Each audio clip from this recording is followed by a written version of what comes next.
Don't read this. I received a strange package in the mail today. It had no return address and no stamp. My wife handed it to me. She had received an identical package. We opened them and found a small book inside both. The same book. We never ordered these, but they were addressed to each of us specifically, so it can't be a mistake. The book is titled, Don't Read This. The title is in bold red letters on a black cover. Nothing on the back. No author or anything. It feels kind of leathery and high quality. Probably expensive. Luckily, they wrote the instructions right in the title, so I just shoved it into a desk drawer. Anyone else get one of these? A lot of people were out sick at work today, including my friend John. Is it flu season already? The rest of the guys and I went for drinks after work, and one of them mentioned the book. He got the same one we did. Amazingly, it turned out all of the other guys got one too. This quickly became the main topic of the night. It seems like some kind of mass-scale prank, or maybe some bizarre advertising scheme. I don't know why anyone would do this in our part of town. There's not a lot of money here. Weird. I'm not falling for it, though. Maybe later I'll sell it online. I saw the news this morning, just like everyone else.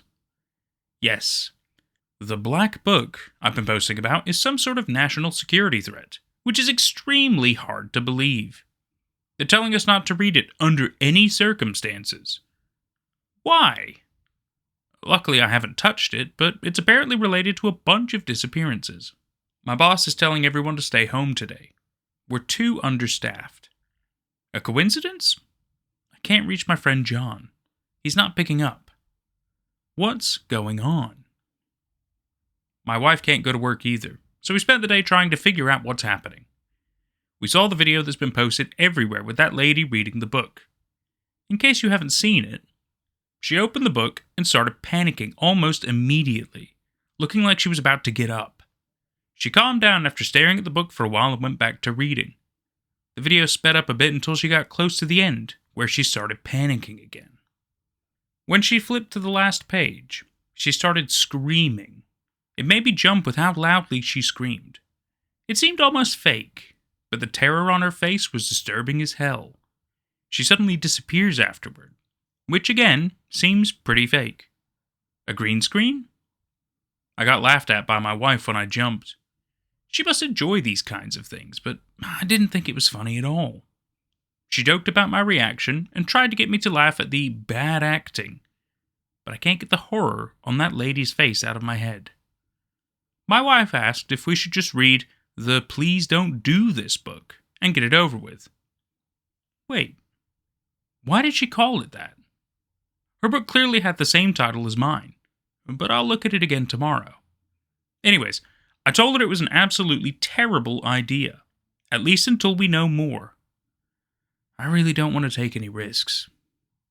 Has anyone here actually read the book? I'm getting spooked after watching that video. This is serious now, and I need help. I woke up last night to an ear-splitting scream. My wife wasn't in bed, and I ran through the house looking for her. She's gone. I don't know where she put her book, and I can't find it.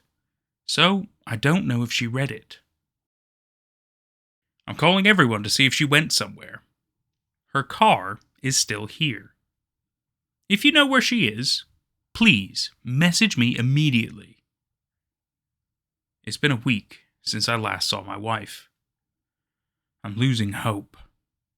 I think she must have read the book. The streets are almost empty. Nothing is normal anymore. Most of my family isn't answering calls, and I still haven't been called back to work. Not that I would go. Watching the news is like watching doomsday unfold in real time. Everyone is going crazy. I just want to find my wife. This doesn't seem real.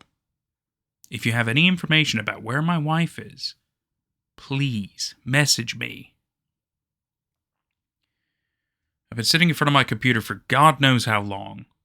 I can't watch the news anymore. I can't really bring myself to do much of anything. I don't know why I'm even posting these updates. All I can think about is the book. Would I die if I read it? Would I find my wife? I can't bring myself to take it out of the drawer. My wife will come back soon. I can't give up yet. Please message me if you've seen her. It's hopeless. No matter what's inside, no matter what happens, I have to read the book. I'm opening the drawer. Once again, I'm holding it. Don't read this. Stands out in red on the small pitch black cover. My heart is pounding. It's covered in some sort of weird leather. It feels like I'm touching cold human skin. I open it. I received a strange package in the mail today. It had no return address and no stamp. My hands shake. I start flipping through the pages. This is impossible. It's my own writing. It's everything I've written since this started. Every sentence, exactly. Possibly even these words. If only I had the courage to read the last pages. Even more terrifying is that this is my handwriting. I typed this online, so how could it be my handwriting? It's too much. I can't bring myself to read more right now. I close the book and I put it on my desk. Maybe after I calm down, I'll try to reach the end. I've been thinking about the book. About everything. I don't know, and the questions that desperately need answers. People reach the end of the book. They scream hysterically. They disappear. Why? What actually happens to them? What if someone can't read? Would it be pictures? What if they're blind? Who wrote this? What is the purpose of these books? How is it my writing? Where did it come from? How could someone deliver all these books without being seen? Why my wife? Why me? Why? Why? Why? I'm praying that the answers are on the last pages. I can handle one moment of fear if it means I might see my wife again. I can't live without knowing. I have to read it. I'm picking up the book again.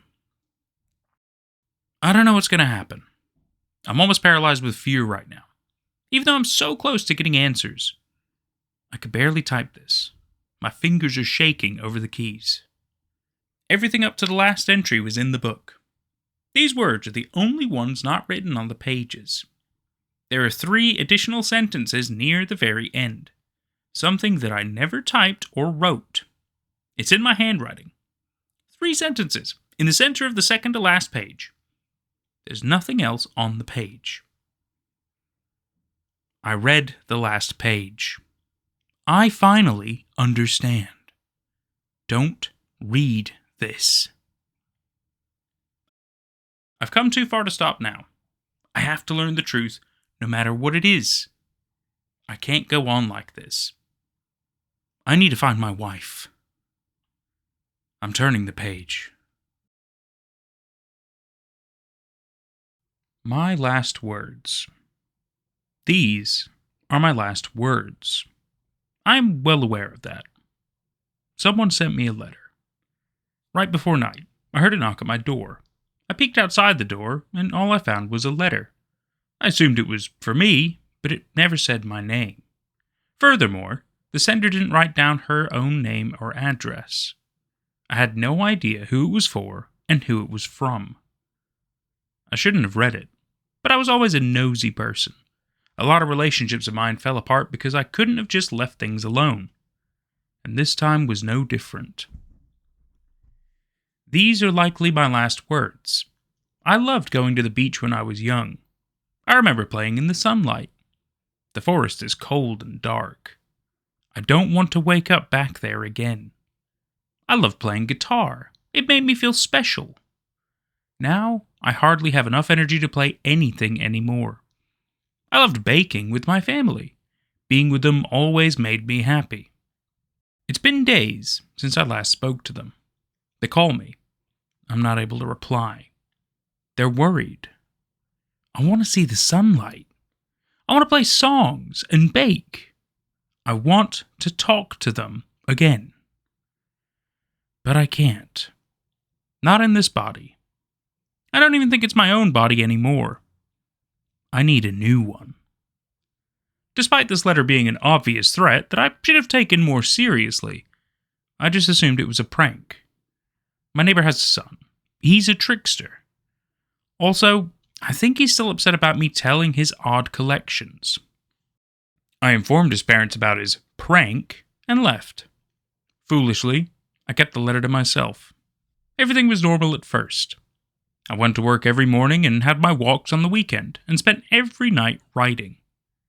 My basic schedule, I suppose.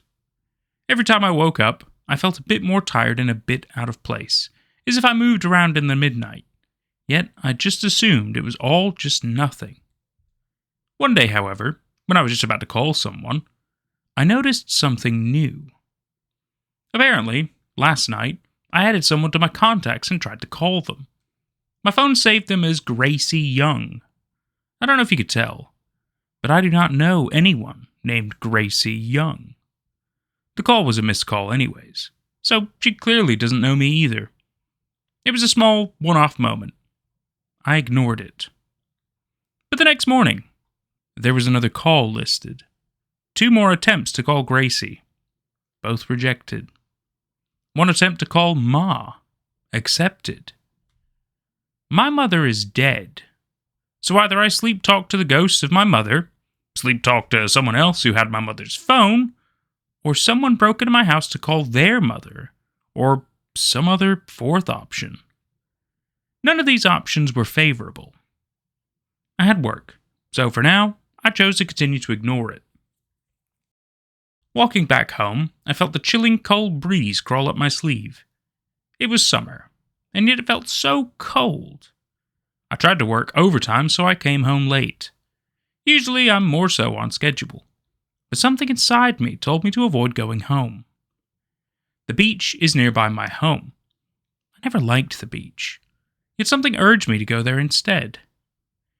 I ignored this feeling and went home. I sat down at my table and stared down on my phone, looking at my call history. It was just one call. Just one little unimportant call. But many things can be learned from just one call. Hesitant, I called Ma back, hoping to learn something new.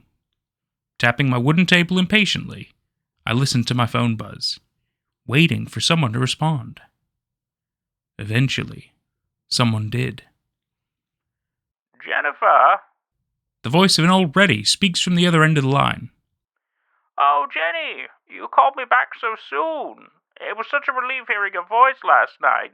Please, have you made up your mind about visiting us? Me, your dad, and JLKeay have all been missing you, Jenni. She asked me. She sounded so sincere and kind. I couldn't respond to her.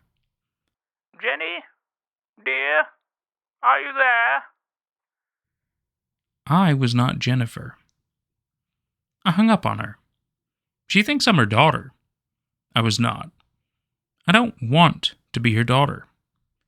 Taking a guess, I assumed this Jennifer was JLKeay's sister, thus meaning her full name would be Jennifer Young. I searched her up. I got multiple results. I searched her up alongside her sister this time. Multiple results again. But I noticed a pattern in the images. 2 brunettes. Identical twins. They appeared every once in a while, all from the same Instagram account. Jennifer's. Most of her posts seemed to be 2 to 4 days apart. Yet her latest post was 2 months ago. Her mother seemed worried, so I'm assuming she's been gone for a while. I sent Jennifer a message and then sent JLKeay one. Her profile was tagged in one of her posts. After that, I continued my night. Albeit, I was hesitant to sleep, but I knew I had to. I woke up on my couch with a bunch of baking videos playing on my TV. Not once did I wake up at all to move. I slept the entire night, and yet I ended up somewhere else other than my bed, tired. The next night, I woke up on my porch. One time, I woke up in my car. I looked at my mirror, confused. I looked different. Too different. The woman in the mirror was someone new entirely. The day after, I woke up in my bathroom with a bottle of brown hair dye. I looked up in my mirror. The same lady from yesterday appeared for a moment. She left as soon as I blinked. One time, I woke up on the beach, far from my home. I was so tired, so sleepy, so exhausted.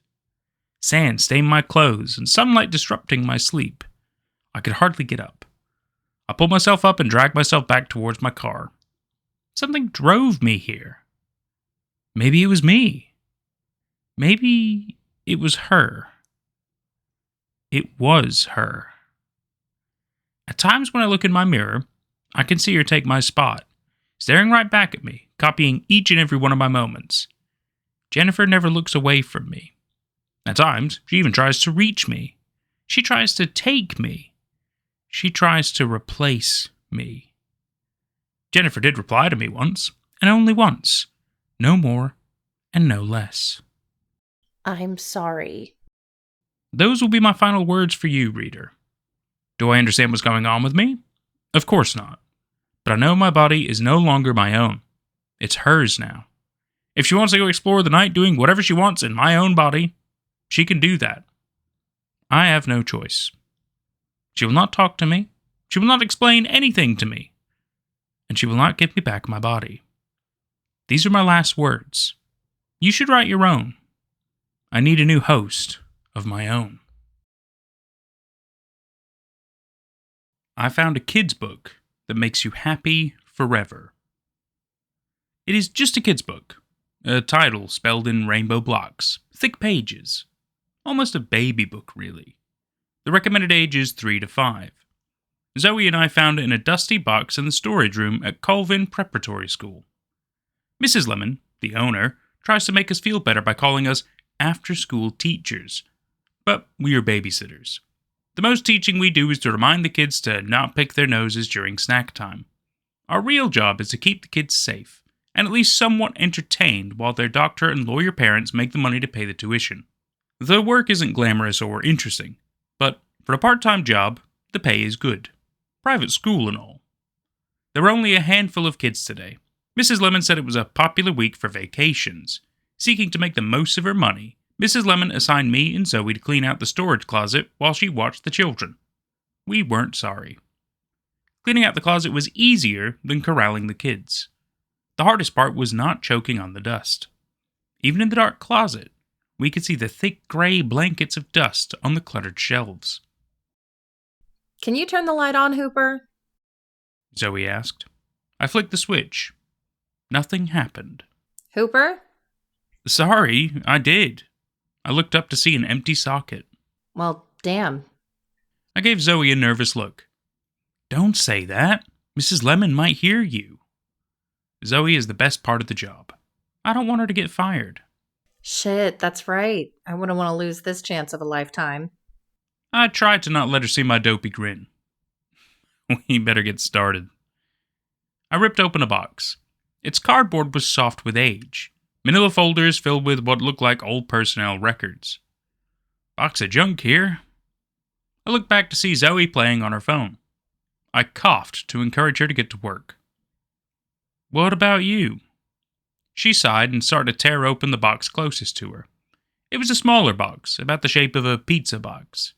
It sat crooked on a bigger box like someone had thrown it in the closet in a hurry.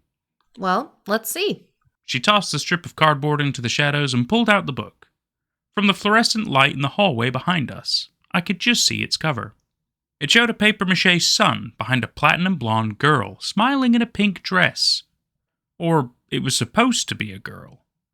Walking over to Zoe to look at the book more closely, I saw that it was actually a grown woman.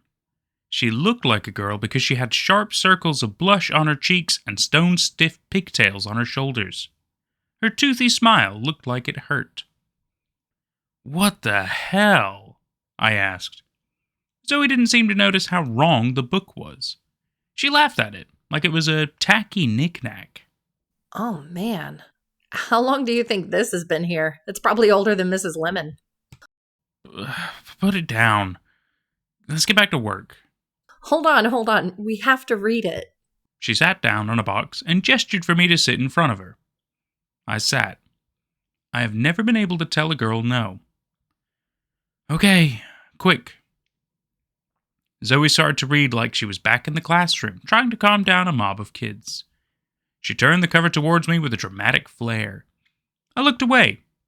The woman's smile was too bright.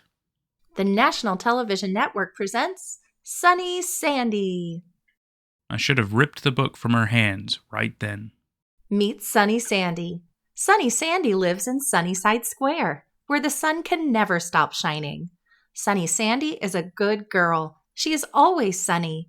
She is never sad, or angry, or tired, or hungry, or scared. That would be bad. Sunny Sandy is a good girl. She is always sunny. Always. By the time Zoe read always, the hairs of my neck were standing straight. I breathed a sigh of relief when she closed the book.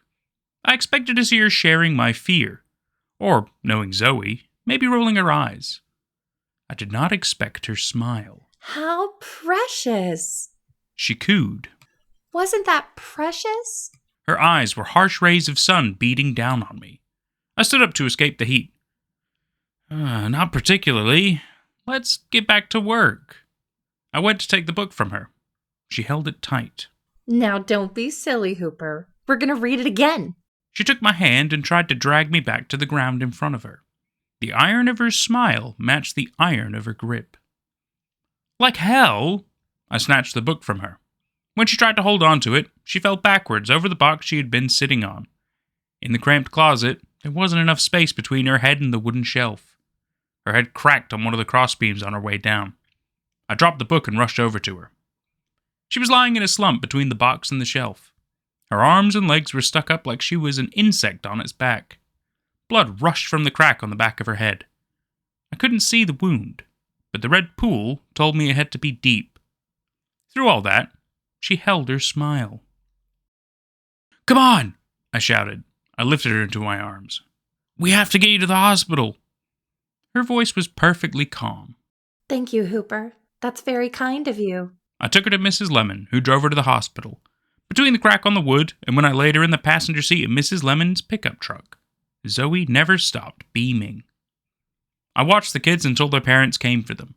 I played pretend with them to stop my mind from imagining what might be happening to Zoe. I didn't want to go home at the end of the day.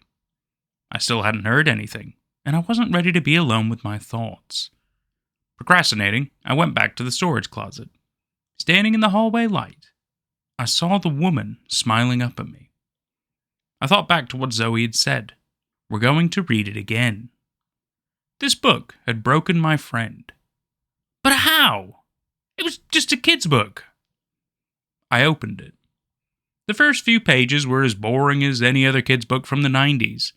Pictures of the woman walking through a cartoon town square, then down a brick main street. Then they turned wrong. On the page were the words, "She is never sad." The woman stood over a striped cat with a collar that said Mr. Tiger. The cat was dead. Another picture showed her sitting in a country church pew beside a woman dressed in black. In another, she sat in a closet smaller than the storage closet around me. It looked like she had not bathed or been outside in days. On the last page, the one with the words, "She is always sunny." Always. The woman was lying in a coffin. She still wore pigtails in her hair, and she still smiled. The same smile I had seen on Zoe's bloody face. I feel like Sunny Sandy is inside me now. She's watching me to see if I behave. I'm not sure how long she'll let me write freely, so I wanted to post this here where I know people will see it. I wish I was fighting back tears. Or a scream. But if you were looking at me, you'd think I was reading a love letter from Zoe. I look peaceful. I'm scared. Very scared. Happy Hooper is a good boy. He is always happy. Always.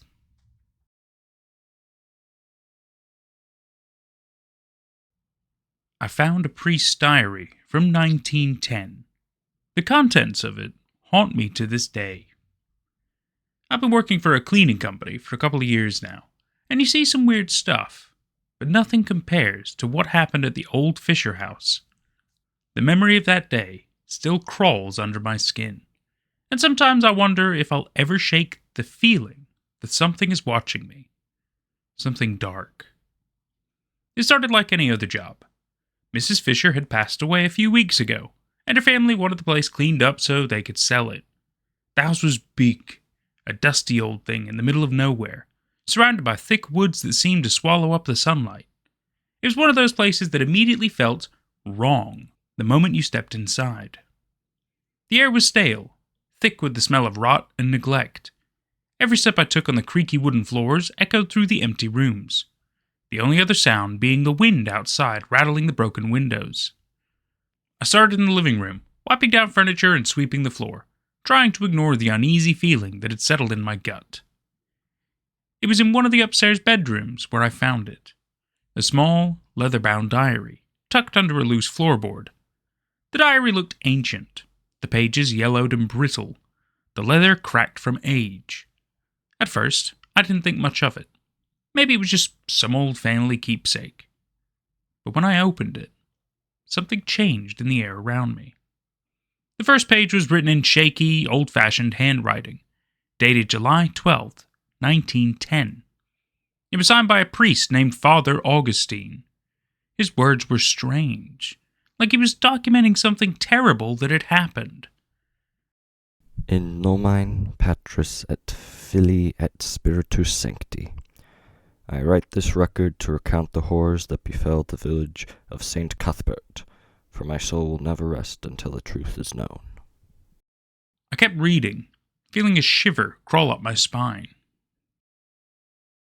It began with the children, their laughter twisted into screams, and their eyes turned black as night. One by one they fell to the curse, speaking in tongues, writhing like serpents upon the ground.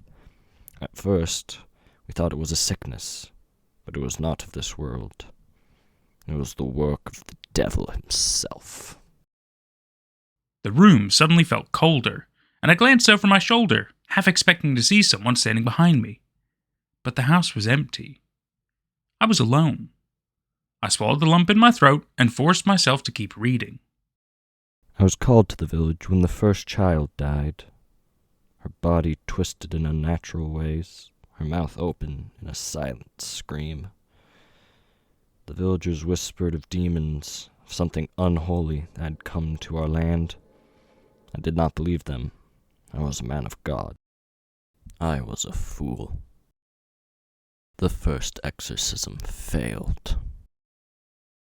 Deus in auditorium meum intende. The words of the ritual did nothing. The child laughed, a laugh that was not her own.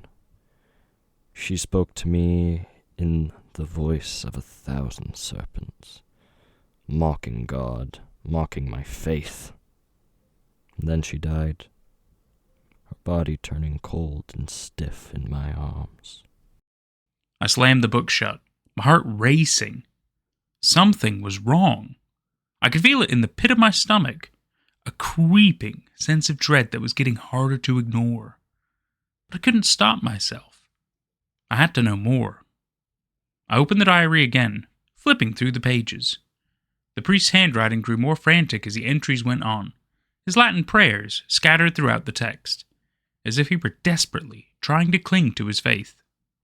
I've seen the face of evil.